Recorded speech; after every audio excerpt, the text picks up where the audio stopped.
Hi, this is Biology 209, Biology 2, Biodiversity, Evolution, and Ecology. And this is our first pre-recorded lecture. This is the kind of the course outline and the introduction to the course. Really, my only goal here is to get you acclimated and to kind of remind you that biology is a science and talk a little bit about how science works and how scientists evaluate evidence. There's a famous scientist there. He's a guy that's not a biologist, but is worth talking to. That's Albert Einstein. And you know, so I refer to him a lot because he's kind of the prototype genius, and so I thought he's worth talking about a little bit. Um, I'm not a prototype genius. I'm the instructor, Mr. Nowicki. Um, that my slide there, that's my professional kind of slide there to kind of show you why I'm here. I have a Bachelor of Science degree in zoology, a Master's of Science in zoology. Both of those are from the University of Wisconsin, so that's why Bucky Badger's there. I'm a native of Wisconsin. I grew up in Hales Corners. I also have a Master's of Science in higher education, like in college teaching. And so Lincoln is there. That's from Southern Illinois University. And so I'm a Saluki. I'm an alumni of SIU. And then I also have another master's degree in bacteriology from the University of Wisconsin.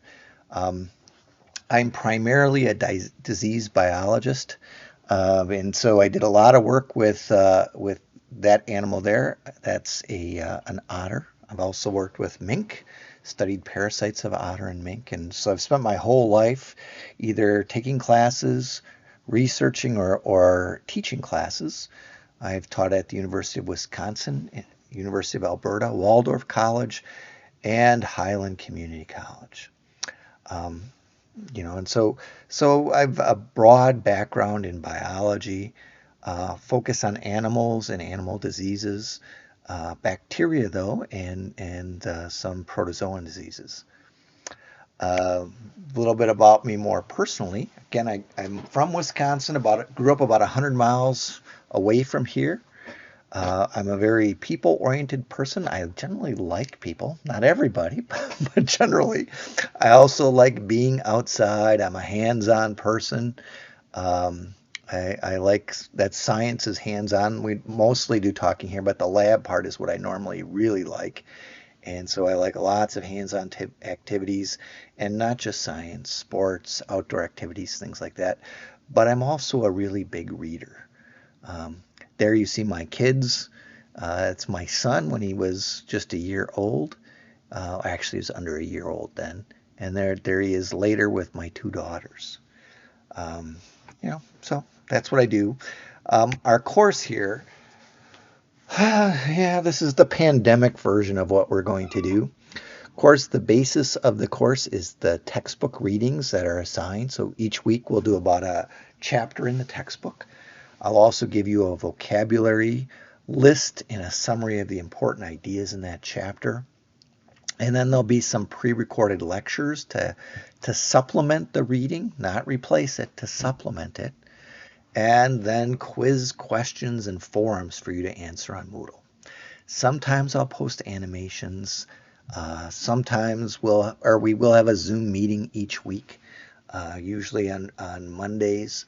Not this week, it's kind of fouled up, but usually that'll be on Mondays during our normal class time.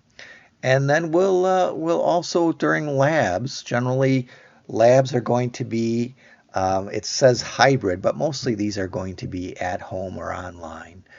Sometimes I'll post demonstrations of like dissections. You'll do a lot of dissections at home.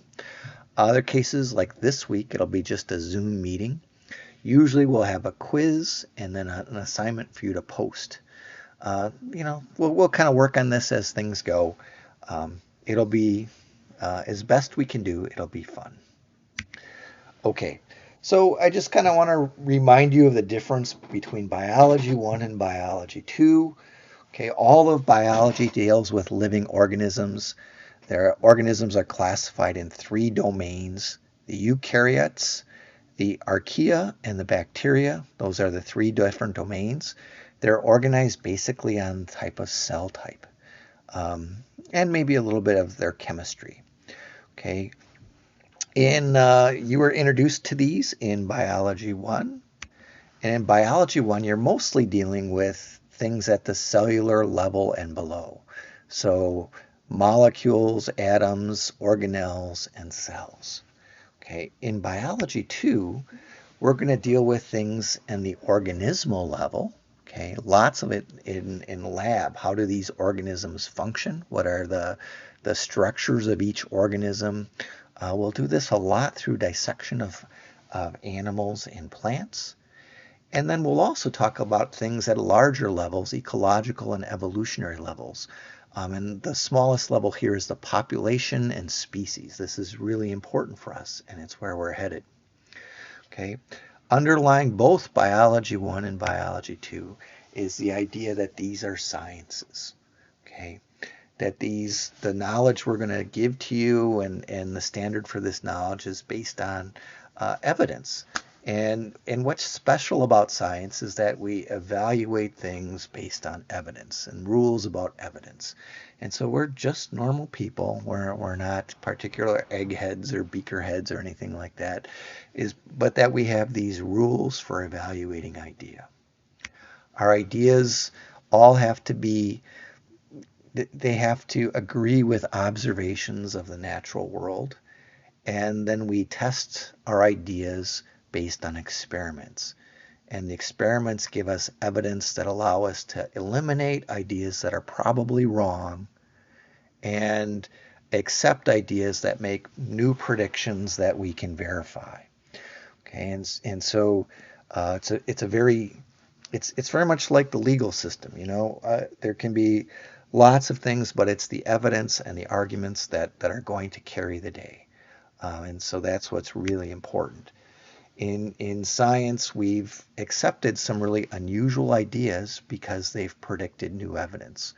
And so here's ideas on the germ theory of disease and the germ theory that allowed us to make really important advances on what causes disease and what causes changes in biological organisms. And so we use sterilization to prove that spontaneous generation was wrong. So if a solution was sterilized and isolated from the environment, that it would remain unchanged and sterile forever. And so this was an idea that was first identified by Louis Pasteur and is proven over and over again to be true. And we've used science and evidence to evaluate really unusual ideas. We have these fossils, these dinosaur fossils of unusual animals and plants that just aren't alive now. And there were lots of ideas about what happened to the dinosaurs. Why are they gone? Was it climate change that wiped them out, or volcanoes, or disease, or competition for mammals? And you wouldn't think you could do an experiment here, but you can. You can look at evidence. And so they looked at the two layers where dinosaurs last occurred and then when they disappeared. And they found that it was a very abrupt extinction. And they were able to identify a very large crater and that produced very large areas of jumbled sediments and unusual elements like shock quartz and iridium, which indicated that, there was an asteroid that hit the Earth and was so large that it changed the climate of the entire Earth and so produced the extinction of the dinosaurs. Okay, so that's just a little kind of example of science and how science works and kind of how we evaluate ideas in science. We're going to start with some new topics, read about evolution, and so that'll be coming up this week. Check out the other lectures, start reading, and start digging into the course materials.